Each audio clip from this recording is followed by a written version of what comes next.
আল্লাহ পাক গোলাম গুলারে দেইখা বলে, এই আমার গোলামেরা খুব মনোযোগ দিয়া শোনো। আল্লাহ বলে, গোলাম তুমি যখন দুনিয়া থেকে আসবা আমার কাছে দুইটা সার্টিফিকেট আনবা। এবার বান্দা জিগায়, আল্লাহ আমি কোন সার্টিফিকেট আনবো? এবার আল্লাহ পাক কোরআন দিয়া বইলা দেয়, প্রথম সার্টিফিকেটের নাম ইন্নাল্লাযীনা আমানু।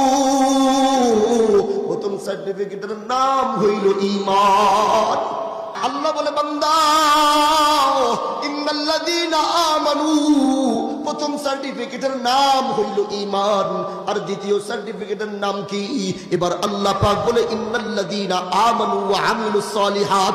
দ্বিতীয় সার্টিফিকেটের নাম হইল নেক আমল। আল্লাহ বলে, বান্দা